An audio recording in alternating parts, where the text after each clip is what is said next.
चलिए, जय हिंद, जय श्री राधे राधे। तो जैसा कि मालूम हम लोग का इंडियन हिस्ट्री क्लास चल रहा था, तो हम लोग का समाप्त हो गया, यानी प्राचीन इतिहास हम लोग का समाप्त हो गया है। अब हम लोग जो पढ़ने वाले हैं मध्यकालीन इतिहास, यानी मेडिवल हिस्ट्री के बारे में हम लोग पढ़ने वाले, ठीक है।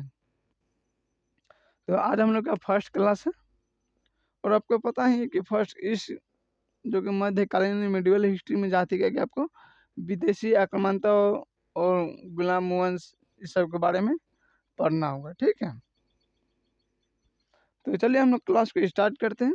बाकी आप लोगों का कहना है कि अगर कंटेंट अच्छा लग रहा है तो आप लोग अपने मित्र दोस्त जो भी कंपटीशन की तैयारी करने वाले हैं, चाहे किसी भी प्रतियोगिता परीक्षा के लिए तैयारी कर रहा है, तो आप उसको क्लास मेरा सेंड कर सकते हैं, ठीक है। तो हम लोग क्लास को स्टार्ट करते हैं बाबू। तो मुस्लिम आक्रामकता के बारे में हम लोग आज पढ़ने वाले हैं कि भारत में सबसे पहले कौन मुस्लिम आक्रामकता था जिन्होंने भारत पर आक्रमण किया था, ठीक है। तो यहाँ देखिएगा दो है, एक अरब आक्रमण है और दूसरा देखिएगा तुर्की आक्रमण है। जिसमें अरब आक्रमण में देखिएगा मोहम्मद बिन कासिम के बारे में हम लोग पढ़ेंगे, और तुर्की आक्रमण में हम लोग मोहम्मद गौरी और गजनी के बारे में पढ़ने वाले हैं, ठीक है। तो हम लोग क्लास को स्टार्ट करते हैं, करें ना। चलिए ठीक है। तो सबसे पहले हम लोग पढ़े तो भारत पर जो कि अरब आक्रमण के बारे में हम लोग पढ़ लेते हैं। देखिए भारत में जो कि भारत पर आक्रमण करने वाला पहला जो मुस्लिम शासक था वो था मोहम्मद बिन कासिम था। कौन था? मोहम्मद बिन कासिम था। इसने देखिए पहला आक्रमण इन्होंने 712 ईस्वी में किया था, ठीक है, रावलपिंडी में। जिसमें देखिए उस समय सिंध के राजा थे दाहिर। कौन थे? सिंध के राजा थे दाहिर, जिसे मोहम्मद बिन कासिम ने क्या किया, इसको पराजित किया था, और पराजित करते उसके दामाद को भी पराजित किया। उसी के लगभग हुए क्षेत्र था, और उसका उसका बेटा उटा सबको पराजित किया था मोहम्मद बिन कासिम।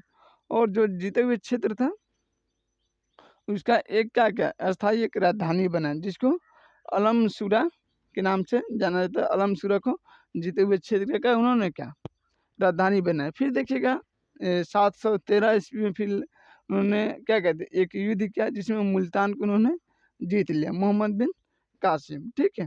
किसको जीत लिया? 713 ईस्वी में उन्होंने मुल्तान के जीत लिया, और उसको भी अपने साम्राज्य में मिला लिया। इसके बाद इन्होंने एक कर लगाया। क्या लगाया? एक कर लगा, जिस कर का नाम है जजिया कर, इन टैक्स। इस एक प्रकार का कहता था सुरक्षात्मक कर था, ठीक है। कि आप व्यापार व्यापार कर रहे हैं, ये सब कर रहे हैं, तो आपको सुरक्षा अगर हम दे रहे हैं तो इसका आपको टैक्स सब देना होगा। मैंने कहने के तात्पर्य यही था। तो इस कर से मोहम्मद बिन कासिम ने 5 लोगों को इस कर से बाहर रखा था, यानी 5 लोग इस कर को नहीं देंगे। जैसे कि आप देखिएगा बच्चा, ठीक है, बच्चा जब कमाने तो कहाँ से देगा। दूसरा वृद्ध, यानी वृद्धा जो बूढ़ा आदमी सब है, तो वो नहीं दे सकता, तो उसको भी बाहर रखा। तीसरा जो था ब्राह्मण को उन्होंने इस कर से बाहर रखा, ठीक है, ब्राह्मण को। चौथा जो था दिव्यांग यानी विकलांग व्यक्ति को उन्होंने इस कर से भी बाहर रखा। और पांचवा औरत को, किसको? औरत को भी उन्होंने इस कर से, जजिया कर से क्या रखा? बाहर रखा। देखिएगा कम से कम देखिए हम त्रावणकोर वाला पढ़ते हैं, क्या त्रावणकोर वाला, ऐसे भी आपको भी बताया गया है कि त्रावणकोर वाला में देखिएगा कि उस समय औरतों से स्तन झाँकने की भी टैक्स लिया जाता था। नहीं देते तो आप क्या कहते हैं, आपको स्तन नहीं झाँक सकते हैं, ठीक है। तो कम से कम उन लोगों से तो मोहम्मद बिन कासिम अच्छा था कि कम से कम वृद्ध व्यक्ति को, महिलाओं को, इस सब को तो कम से कम इस टैक्स से दूर रखा। क्या जी? ठीक है, भले देखिए बात में जो अच्छा है से अच्छा, वो भले वो हम पर आक्रमण किया था, तो उस समय तो ये समझ के एक परंपरा रही कि एक दूसरे के राज्य पे क्या करे, आक्रमण करके जीतना उतना, ठीक है। जैसे आज भी चाइना ही करता है, बाकी चाइना डायरेक्ट आक्रमण नहीं करता है, वो अपना एक जाल बना रखा है। उस जाल का नाम है क्या? तो उस जाल का नाम है समझ कि लोन, उधार, ठीक है।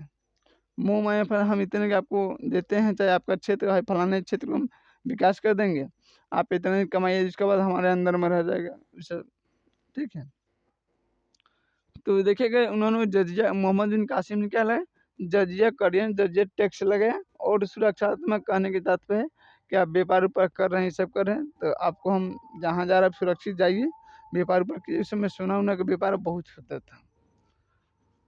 ठीक है, उसके बाद देखिएगा कि मोहम्मद बिन कासिम यहाँ से कुछ दिनों के बाद अपन लौट जाता है। फिर उसके बाद देखिएगा कि अब हम लोग पढ़ लेते हैं कि जजिया कर को आगे किन किन शासकों ने इसको लगाया था। ठीक है, तो आगे इस कर को किन किन शासकों ने लगाया, तो पहला जो नाम आता है फिरोज शाह तुगलक किया था, जिन्होंने देखिएगा कि इन्होंने ब्राह्मणों पर ये कर लगा दिया। इस पर ब्राह्मण पर भी ये कर लगा दिए। अब ब्राह्मण को भी क्या करें, पूजा पाठ ये सब कराने के लिए, सब करने के लिए, अपने कर्म कांड के लिए उनको टैक्स देना पड़ेगा। ठीक है, तो फिरोज शाह तुगलक ने भी ये जजिया कर लगाया।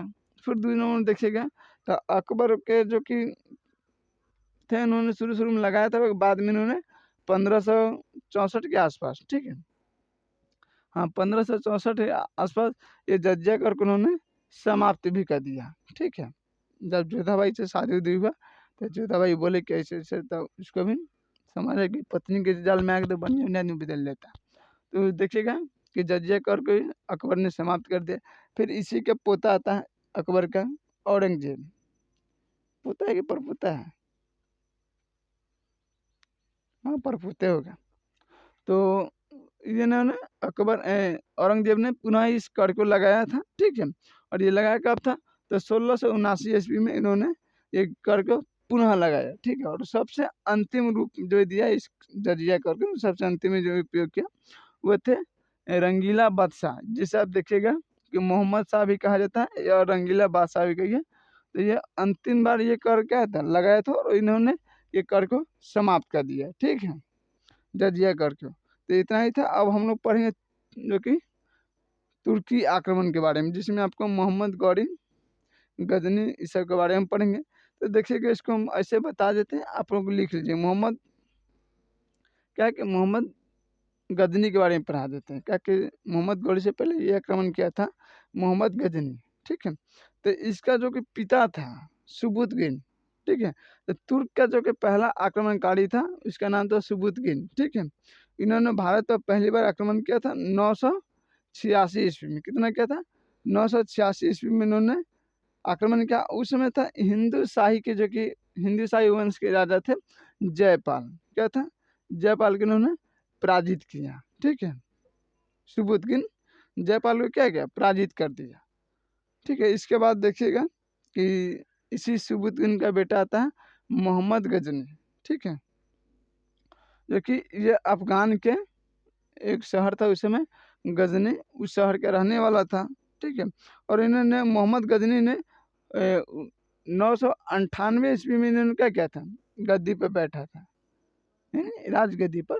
और उसके बाद महज 2 साल के बाद इन्होंने भारत पर आक्रमण करना शुरू कर दिया। यानी 1001 से लेके 1027 तक लगातार इन्होंने 17 बार आक्रमण किया भारत पर, मोहम्मद गौरी ने। ठीक है, कितने बार, 17 बार कंटिन्यू, माने 1001 से लेके 1027 के बीच में इन्होंने 17 बार भारत पर आक्रमण किया। जिसमें देखिएगा 18वीं जो कि 1018 ईस्वी में जो आक्रमण किया था, तो उन्होंने कन्नौज को लूटा था।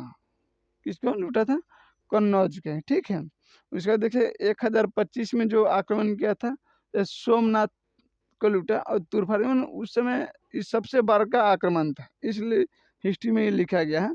ऐसे तो मोहम्मद गौरी देखिएगा कई बार, सबसे अगर 17 बार में देखिएगा तो सबसे ज़्यादा आक्रमण जो किया है वो सोमनाथ मंदिर पे किया है, गुजरात के सोमनाथ मंदिर है उस पर। बाकी जो 1025 में जो आक्रमण किया था उस सबसे भयानक आक्रमण था। इसमें पूरा मंदिर के ध्वस्त, पूरा हर एक चीज़ उजाड़ पुजार के ले गए, तुरफार किया, बहुत रक्त रंजित भी किया था, बहुत। ठीक है, इसके बाद जो कि लास्ट जो आक्रमण करता है तो इन्होंने जाटों के विरुद्ध, क्या है, जाट बार बार सोमनाथ मंदिर इस समय क्या करता है, इसका विरोध करता था, बार बार लड़ता था। तो लास्ट में जाटों के विरुद्ध क्या थे, एक अभियान शुरू किया, और उसमें बहुत जाट को इन्होंने क्या काट दिया।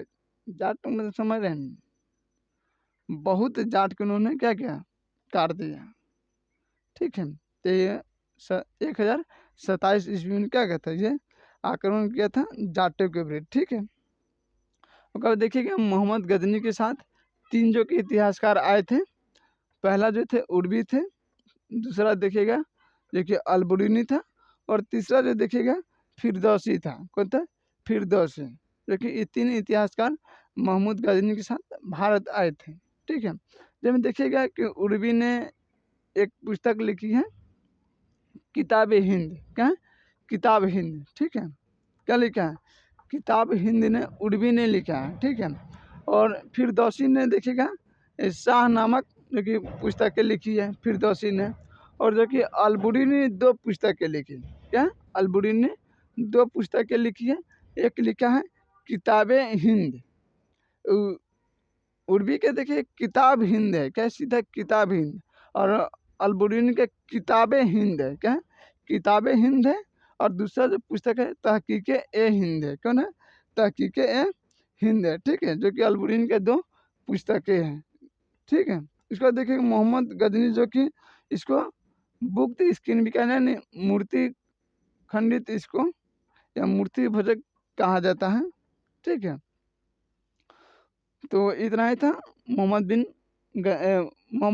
गजनी के बारे में। ठीक है, अब हम लोग पढ़ेंगे आगे मोहम्मद कासिम के बारे में, गौरी के बारे में। कासिम के बारे में पढ़े, मोहम्मद कासिम के बारे में पढ़े, मोहम्मद गजनी के बारे में पढ़ ले। अब हम लोग मोहम्मद गौरी के बारे में पढ़ेंगे। ठीक है, तो चलिए जय हिंद, जय श्री राधे राधे। फिर हम लोग मिलेंगे अगले नेक्स्ट क्लास में। ठीक है, तो इसको आप लिख लीजिएगा, मोहम्मद गौरी वाला इस पर जगह नहीं था, तो इसलिए हम आपको ऐसे बता दिए हैं। ठीक है, कि हाँ पर उसका जो पिता था सुबुद्दीन, वो भारत पर पहला जो कि क्या था आक्रमण किया था 986 ईस्वी में। उसका बाद देखिए उसका बेटा आता है मोहम्मद, कौन था? गजनी। ठीक है, तो वो गद्दी पर 998 ईस्वी में बढ़ता है। उसके बाद महज 2 साल के बाद यानी 1001 से लेके 1027 तक लगातार 17 बार आक्रमण करता है, जिसमें 1018 में उन्होंने कनौज को लूटा, 1025 में सोमनाथ को लूटा। क्या ये सबसे बड़ा आक्रमण था, इसलिए इतिहासकार उन्होंने लिखा है। ठीक है, उसके बाद देखिएगा 1027 में जाटों के खिलाफ विरुद्ध इन्होंने अभियान चलाया। उसके बाद इसके साथ 3 इतिहासकार आए थे, फिरदौसी, उर्वी, अलबरूनी। इनका किताबों का नाम बता दिए कि फिरदौसी ने शाह नामक किताब लिखा है, उर्वी ने जो कि किताब हिंद लिखा है, और अलबरूनी ने किताबें हिंदी लिखा है और तहकीक ए हिंदी लिखा है। ठीक है, तो ये सब आपको बता दिए। चलिए ठीक है, तो हम लोग फिर मिलेंगे अगले नेक्स्ट क्लास में।